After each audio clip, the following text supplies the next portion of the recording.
What's up, YouTube? I am putting new axles and some new struts on the Rodeo today and giving you a little update on progress. I think last time I went through and said I did all the bearings and brakes all around. I've been needle scaling the frame and wire wheeling. We're going to repaint everything, get it all sealed up. Any rough spots like down here, just get it all coated. We got valve cover gaskets, gonna be doing them here soon. Tonight's agenda though, gonna do the struts and the axles, the front axles, due to ripped boots. Maybe could have resealed them. They're original, so not really a point. I'd rather just have new stuff in there and not worry about it again. I did do the front brakes already, which was kind of silly, because you have to take all this back apart to get the axle out, the whole bearing assembly. So, gonna do a little more of an in-depth breakdown here on how that all comes apart, because last time I didn't really film any of it. So, let's get right into that. There's the axle for the driver's side. It's like a whole stub shaft. I believe that's what it's called. So that might be interesting, but I got the strut out already. I kind of jumped ahead. Obviously, just sits right in there. One bolt on the top. I think it's a 14. One bolt on the bottom. I think that one's like a 15.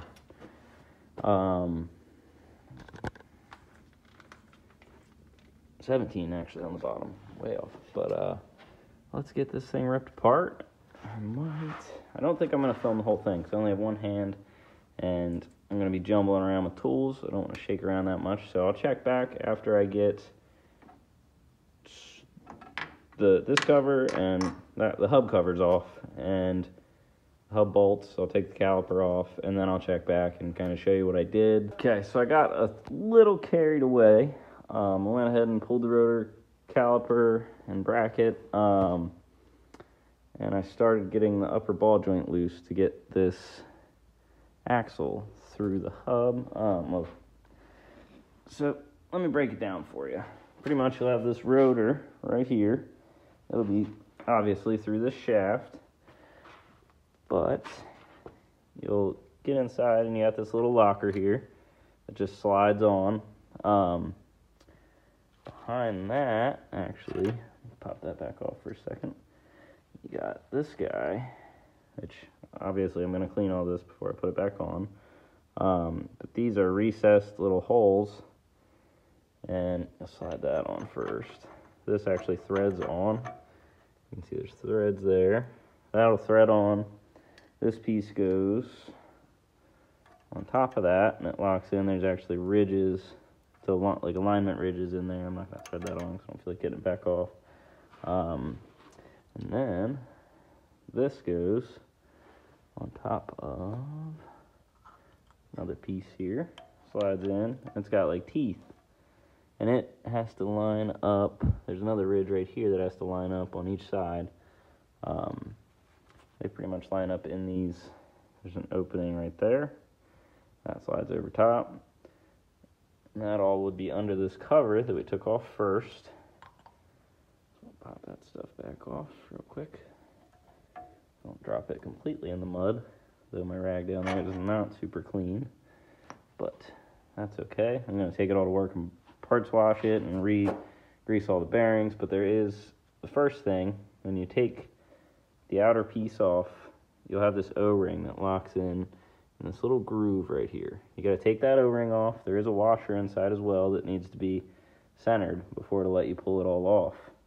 And then you can get to these guys, unscrew that. There are tiny little Phillips head screws that, like I said, the holes for these screws, bolts, whatever, are recessed. So these are tapered to go in there. These are, I think, made out of brass. They're super soft, really easy to strip.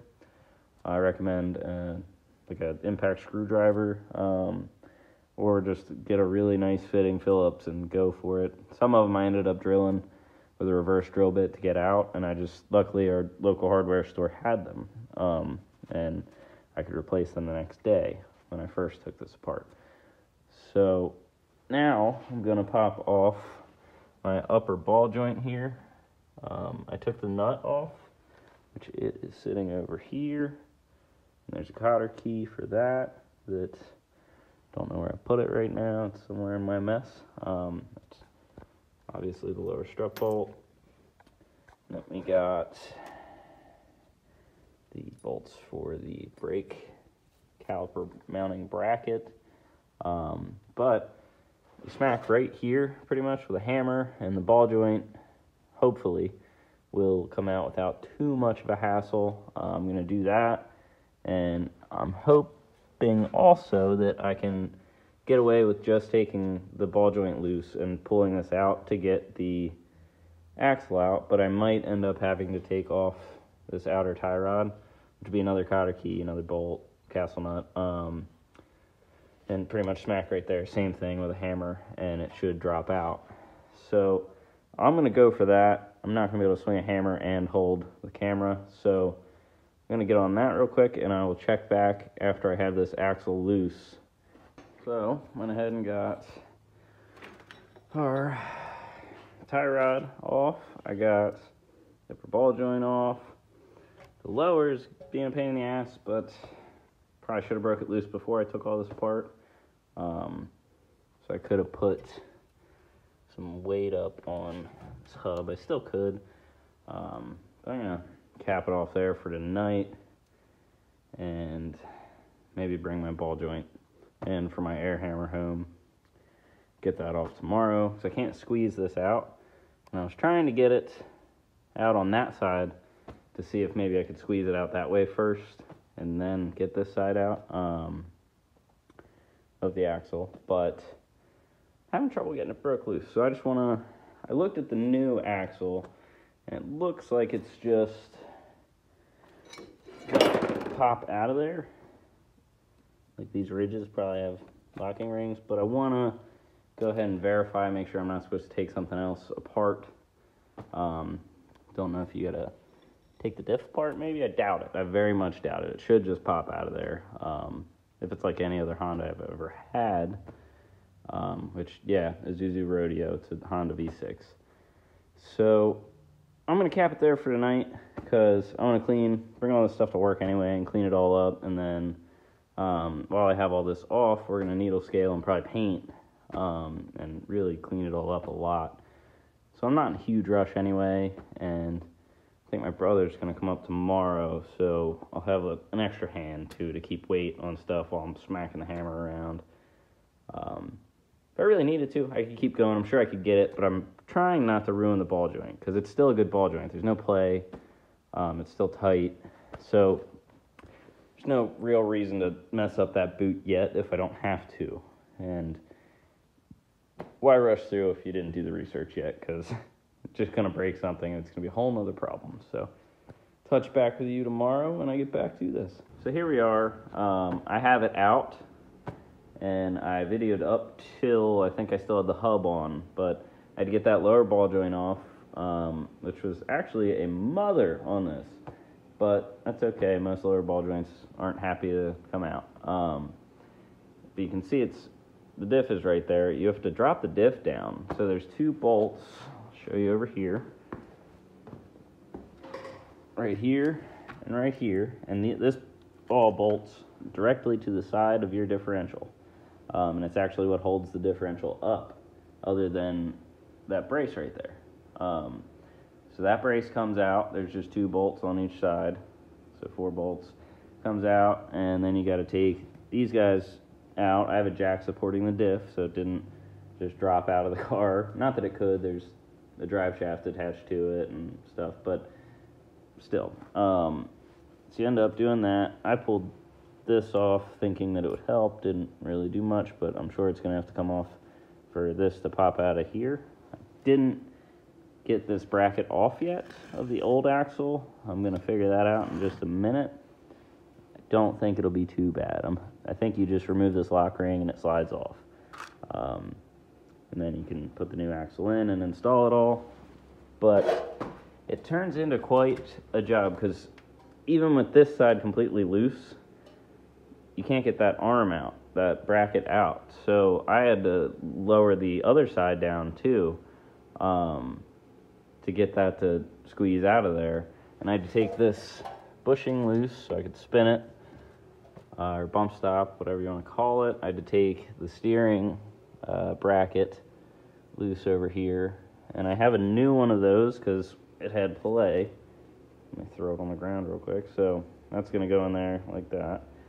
And replacing anything and everything it needs while we're in here. I needle scaled everything with my little needle scaler here, and we're wire wheeling. I'm going to hit everything with rust converter paint, and if that doesn't cover well, then I'll paint over top of that. But I think that should be sufficient. Pretty much destroyed the boot on the ball joint coming out, but I'll just bolt in a new one. It's not a big deal.